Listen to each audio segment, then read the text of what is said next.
May mga pangalan sa mundo na hindi mo pwedeng ipangalan sa sarili mong anak kahit gustong gusto mo pa. Hindi dahil sa masama ang tunog, kundi dahil ipinagbabawal mismo ng batas. Sa iba't ibang bansa, may mahigpit na rules pagdating sa pagbibigay ng pangalan. Kapag ang isang pangalan ay pwedeng magdulot ng kahiyan, kalituan at discrimination o konektado sa karahasan at kontrobersya, automatic itong tinatanggihan ng gobyerno. Sa video na ito, tatalakayin natin ang mga totoong pangalan na hindi pinayagang iparehistro kasama ang mga dahilan kung bakit sila ipinagbawal. May ilan dito na sobrang kakaiba, may ilan na sikat, at mayroong ilan na siguradong ikakagulat mo. At babala lang, ang information na mapapanood nyo ay base sa mga ulat ng eksperto, official na record at mga informasyong makikita sa internet. At layunin ng video na ito na magbigay ng kaalaman at hindi man la itong manginsulto. Kaya naman kung curious ka na kung ano ang mga pangalan ang hindi kailanman pwedeng ilagay sa birth certificate, siguraduhin panoorin mo hanggang sa dulo. Pero bago natin simulan yan, kung bago ka pa lamang sa aming channel, huwag mo sana kalimutan na mag-subscribe para naman lagi kang updated sa mga ganitong uri ng video. Number 10. Rambo. Sa unang tingin parang astig na pakinggan ang pangalang Rambo. Matapang, palaban at parang siguradong magiging action hero ang bata paglaki. Pero sa reality, isa ito sa mga pangalan na ipinagbabawal sa ilang bansa at mayroong mabigat na dahilan kung bakit. Ang pangalang Rambo ay direktang konektado sa isang sikat na fictional character na kilala sa matinding karahasan, digmaan at walang humpay na labanan. Sa pananaw ng government, ang ganitong pangalan ay maaaring magdulot ng maling imahe sa bata na para bang inaasahang maging agresibo o marasya habang lumalaki. May mga child welfare expert na nagsasabi na ang pangalan ay mayroong malaking epekto sa psychological development ng isang tao, lalo na kapag ito ay may kaugnayan sa karahasan. Bukod pa rito, may pangamba rin na ang batang may ganitong pangalan ay maaaring asarin, stereotype, o hindi seryosohin sa paaralan at sa hinaharap na trabaho. Imagine mo ang isang resume na mayroong pangalang Rambo. May mga employer raw na posibleng hindi ito ituring na professional. At dahil dito, pinili ng ilang bansa na huwag payagan ang pangalang ito sa official birth record. Para sa mga authority, ito ay hindi sapat na pangalan. Ito ay isang simbolo ng karahasan at extreme na imahe na hindi raw dapat ipasa sa isang inosenteng bata. Kaya kahit gaano pa ito kasikat sa pelikula, sa totoong buhay, hindi lahat ng pangalan ng bida ay pwedeng maging pangalan ng anak mo. Number 9. Akuma. Ang pangalang Akuma ay maaaring cool pakinggan para sa ilan, lalo na sa mga mahilig sa anime, games at Japanese culture. Subalit ang di alam ng marami, ang literal na kahulugan ng Akuma ay demonyo o masamang espiritu. At dahil dito, isa ito sa mga pangalang tuluyang ipinagbawal sa ilang bansa. Para sa government at civil registers, mahalaga ang kahulugan ng isang pangalan. Kapag ang pangalan ay may direktang connection sa kasamaan, demonyo o negatibong simbolo, itinuturing itong hindi angkop para sa isang bata. May mga paniniwala na ang ganitong pangalan ay maaaring magdulot ng emotional harm, discrimination at pangungutya habang lumalaki ang bata. May mga reliyosong grupo at child protection organization na mariing tumututol sa ganitong uri ng pangalan. Para sa kanila, hindi patas na bigyan ng isang bata ng pangalan na mayroong negative na kahulugan na maaaring niyang pasanin habang buhay, kahit wala naman siyang kasalanan. Sa eskwelahan pa lang, posible na agad siyang ma-level o iwasan dahil sa kahulugan ng kanyang pangalan. Dagdag pa rito, sa ilang kultura, naniniwala sila na ang pangalan ay parang unang identity ng isang tao. At ang pagbibigay ng pangalan na may masamang kahulugan ay tinuturing na hindi responsableng desisyon ng magulang. Kaya sa oras sasubukan mo itong iparehistro, automatic mong tinatanggihan ng mga authority. Sa madaling salita, kahit gaano pa ito kaangas sa fiction o pop culture, sa totoong mundo, hindi pinapayagang gawing legal name ang isang salitang nangangahulugang demonyo. Number 8. Jerusalem. Ang pangalang Jerusalem ay isa sa mga pinakamabigat at pinakasensitibong pangalan sa buong mundo. Sa unang dinig, maaari itong pakinggan bilang banal, makasaysayan at puno ng espiritual na kahulugan. Subalit sa mata ng batas ng ilang bansa, ito ay isang pangalan na hindi dapat ipasa sa isang bata dahil sa napakalalim at komplikadong implication nito. Ang Jerusalem ay hindi lamang isang lungsod. Isa itong sentro ng tatlong pangunahing religion, Kristiyano, Judaismo at Islam, at sa loob ng libu-libong taon, ito ay naging simbolo ng pananampalataya, digmaan, politika at walang katapusang sigalot.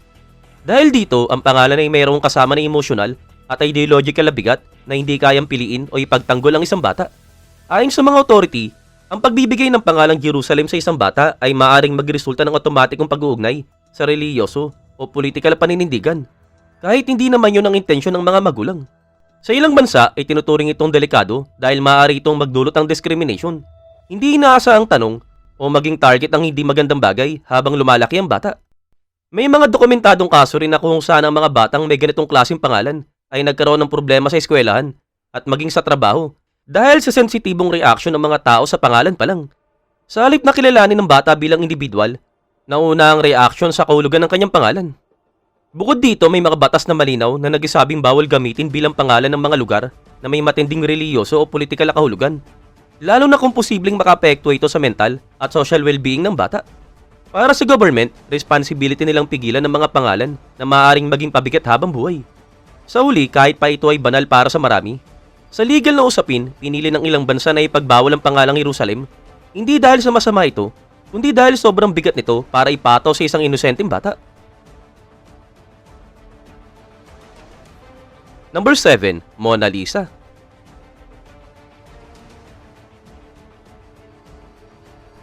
Ang pangalang Mona Lisa ay isa sa mga pinakakilalang pangalan sa buong mundo, hindi dahil ito ay pangalan ng isang tao, kundi dahil ito ay isang obra maestra ng sining na kinikilala sa buong sangkatauhan. Subalit pagdating sa legal na dokumento, ang pangalang ito ay kabilang sa mga mahigpit na ipinagbabawal sa ilang bansa. Ang pangunahing dahilan ng pagbabawal ay ang pagiging sobrang iconic ng pangalan. Ang Mona Lisa ay hindi na itinuturing na personal identity, kundi isang global cultural symbol. Para sa mga authority, ang pagbibigay ng ganitong pangalan sa isang bata ay halos katumbas ng paglalagay sa kanya sa ilalim ng isang anino na hindi kailanman niya matatakasan. Imagine mo ang isang bata na araw-araw tinatawag sa pangalan ng isang painting. Sa eskwelahan pa lang, malaki ang possibility na siya ay gawing biro, meme, o katawa-tawang paksa ng usapan. Ayon mismo sa mga child development expert, ang ganitong uri ng exposure ay maaaring magdulot ng matinding emotional stress, anxiety, at identity confusion lalo na sa murang edad. Dagdag pa rito, may mga pananaw ang ilang gobyerno na bawal gamitin bilang pangalan ng mga pangalan na sobrang sikat o konektado sa trademark, artwork, o historical icon. Dahil mas inuuna raw ng magulang ang pagiging kakaiba kaysa sa kapakanan ng bata. Para sa kanila, ang pangalan na hindi dapat maging eksperimento. May mga ulat din na ang mga batang may ganitong klaseng pangalan ay nahihirapan sa mga opisyal na proseso tulad ng enrollment, job application, at legal identification dahil madalas hindi ito sinaseryoso ng mga nakakakita ng dokumento. Sa mata ng batas, ang pangalan ay dapat magsilbing protection at pagkakakilanlan, hindi isang pabigat o habang buhay na biro. Kaya kahit ito pa ang pinakasikat ng ngiti sa kasaysayan ng sining, nananatili ang desisyon ng ilang bansa. Ang Mona Lisa ay dapat manatili sa museo, hindi sa birth certificate. Number 6. Elaine, Laura, and Sandy.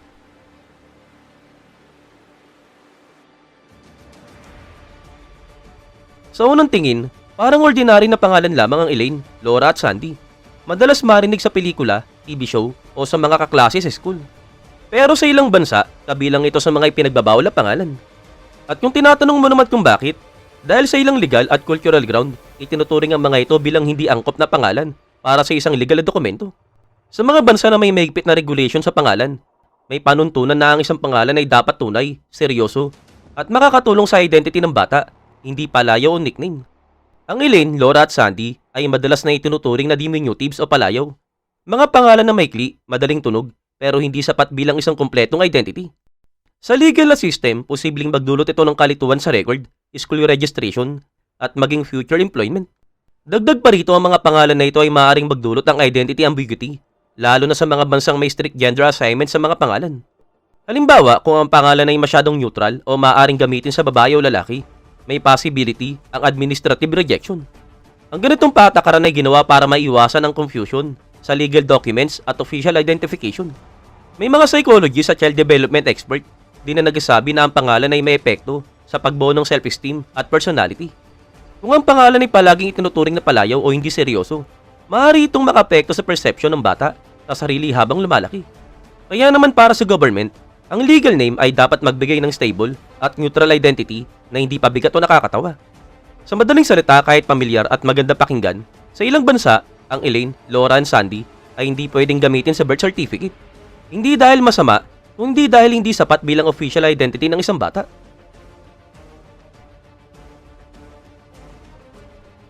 Number 5. Taylor, Riley, and Quinn. Sa unang tingin ng mga pangalang Taylor, Riley at Quinn ay parang normal at modern. Madalas ding ginagamit sa TV, pelikula, at kahit sa mga schoolmate. Subalit sa ilang bansa, kabilang ang mga ito sa mga ipinagbabawal na pangalan at may malinaw na dahilan. Ang isa sa mga pangunahing dahilan ay dahil ang mga pangalan na ito ay gender neutral. Sa ilang bansa, ang batas sa pangalan ay nangangailangan ng malinaw na kung ang pangalan ba ay para sa babae o lalaki. Ang mga pangalan tulad ng Taylor, Riley at Quinn ay maaaring gamitin sa parehong kasarian at ito ay nagdudulot ng kalituan sa official document, school registration at government record. Sa ganitong sistema, ang pagiging neutral ng pangalan ay nagiging legal problem, kaya maraming registers ang tumatanggi sa mga ito. Bukod dito, meron ding psychological aspect din. Ayon sa child development expert, ang pangalan ay bahagi ng identity formation ng bata.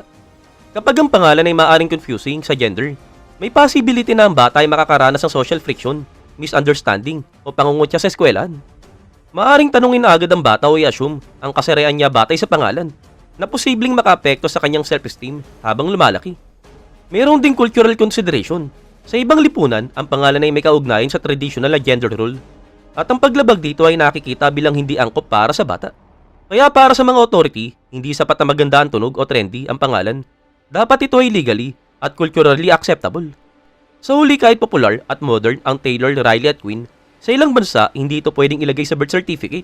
Hindi dahil masama o pangit ang tunog, kundi dahil maaaring magdulot ng kalituan at social challenge sa bata sa hinaharap. Number 4. Hitler. Kapag narinig mo ang pangalang Hitler, hindi mo may kakailangang bigat at kasaysayan na kaakibat nito. Para sa karamihan, ito ay simbolo ng kasamaan, digmaan, genocide, at isa sa mga pinakamadilim na kabanata sa kasaysayan ng tao. Dahil dito, halos lahat ng bansa sa Europa at marami pang ibang bansa sa mundo ay mahigpit ay pinagbabawal ang paggamit ng pangalang ito bilang first name ng bata. Sa Germany, Austria at iba pang bansa, may mga batas na nagbabawal sa paggamit ng pangalan ng mga Nazi leader o sino mang responsable sa genocide at kabilang dito si Adolf Hitler. Ang rason dito ay talagang malinaw. Hindi dapat ipasa sa isang inosenteng bata ang pangalan na konektado sa matinding kasamaan, moral atrocities at historical trauma. Para sa government, ang pangunahing responsibility ay protektahan ng bata at ang lipunan laban sa glorification ng kasamaan. Bukod sa legal na dahilan, mayroon ding malakas sa social at psychological implication. Imagine mo ang isang batang pinangalan ng Hitler. Sa eskwelahan, madali siyang maging target ng discrimination. Sa social circle, maaaring laging i-associate siya sa kasaysayan ng karahasan kahit wala siyang kontrol dito. Ang pangalan ay nagiging pabigat na pwedeng makaapekto sa emotional development at self-esteem ng bata. May practical implication din. Sa official document, school form, hospital record, government ID, ang pangalan ay nagdadala ng social at legal weight. Ang paggamit ng pangalang Hitler ay maaaring magdulot ng confusion, rejection, o unnecessary attention. Sa psychological perspective, ang identity ng bata ay konektado sa kanyang pangalan at kung ang pangalan ay puno ng historical trauma, maaaring makaapekto ito sa kanyang sense of safety at belonging. Sa kabuuan, kahit pamaliit o bata ang anak o kahit gaano pa kagustuhan ng magulang na maging unique ang pangalan, sa legal, social at psychological perspective, ang Hitler ay talagang hindi pwedeng gamitin. Ito ang ultimate example ng ipinagbabawal na pangalan dahil sa historical, ethical at social reasons. Hindi dahil sa tunog o style, kundi sa bigat ng kasaysayan na dala nito.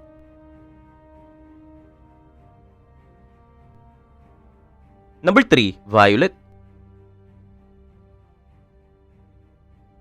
Kapag narinig mo ang pangalang Violet, kadalasan ay naiisip mo agad ang kulay, ang malambot na eleganteng purple na madalas ginagamit sa fashion, interior design o pangalan ng mga bulaklak. Sa karamihan ng bansa, ang violet ay tinuturing na maganda, classy at timeless. Kaya maraming magulang ang pinipiling pangalanan ng kanilang mga anak ng ganito. Subalit sa ilang bansa, kabilang ito sa mga ipinagbabawal na pangalan at may malinaw na dahilan kung bakit. Ang pangunahing dahilan ay dahil ang violet ay isang pangalan ng kulay.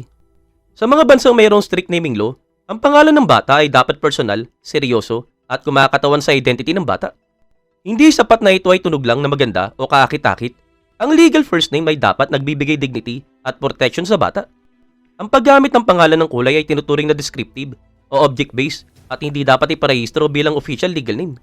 Kung gagamitin, maaari itong magdulot ng confusion sa official record at social interaction habang lumalaki ang bata. Mayroon din itong practical implication. Sa mga official document tulad ng birth certificate, school registration at government ID, ang pangalan ay dapat malinaw at madaling gamitin para sa identification. Ang Violet bilang pangalan ng bata ay maaaring ituring bilang object sa ilang kultura na nagdudulot ng biro, misunderstanding o kalituan sa administrative process. Halimbawa sa paaralan, ang guro o staff ay maaaring magtaka kung ito ba ay pangalan o simpleng descriptive label. At sa mga official na proseso, maaaring humingi ng clarification o legal review. Bukod sa legal at administrative concern, may mga psychological perspective din. Ayon mismo sa child development expert, ang pangalan ay isang critical part ng identity formation at social development ng bata.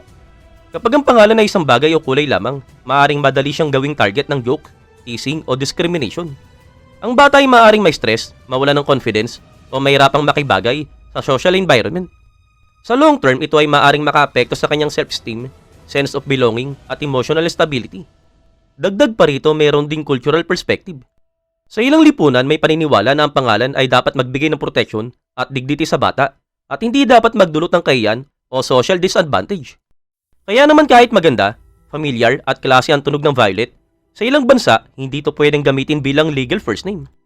Ang dahilan na hindi dahil masama ang tunog o hindi kaaya-aya sa pandinig, kundi dahil hindi ito sapat bilang permanent, official identity ng bata, at maaari itong magdulot ng social, administrative, at psychological complications sa inaharap.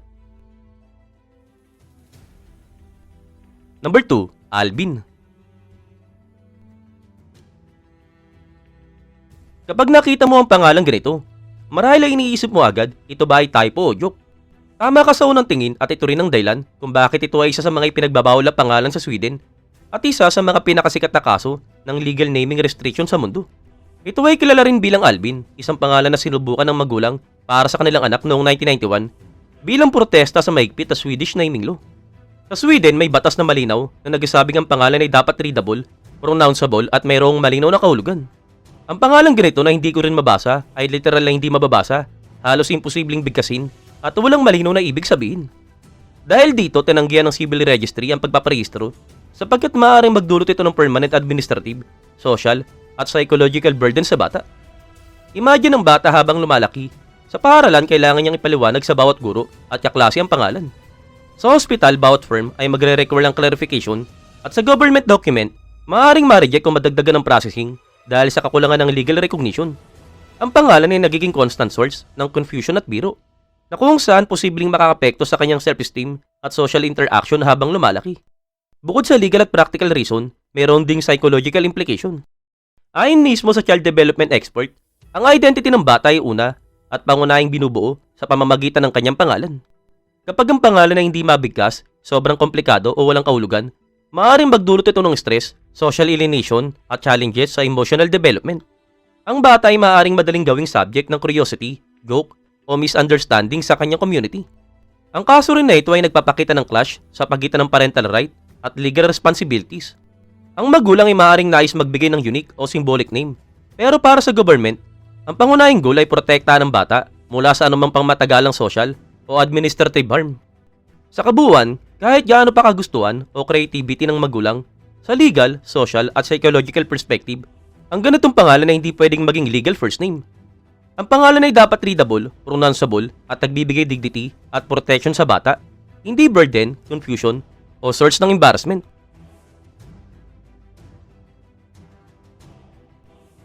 Number 1, Mayor, Duke and Princess.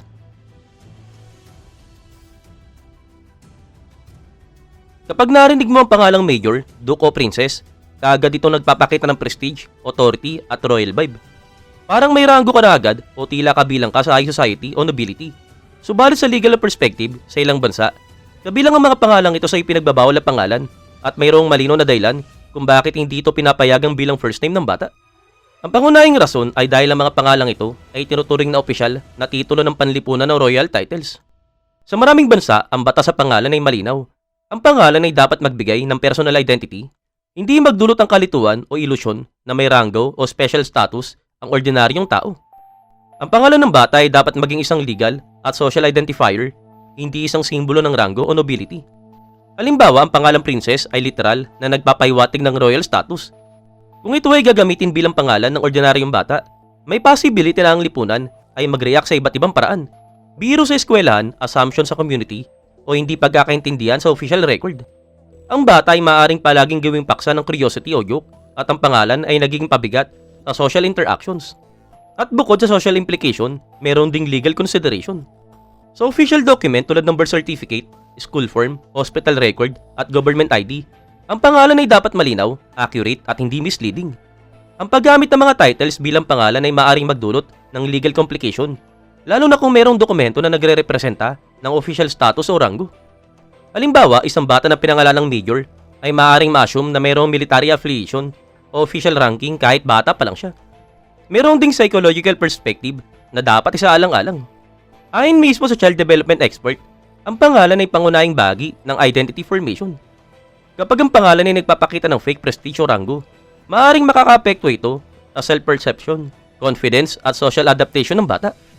Maaari siyang ma-pressure na ipakita ang status na nag-i-imply ng kanyang pangalan o madali siyang gawing subject ng attention o unrealistic expectation.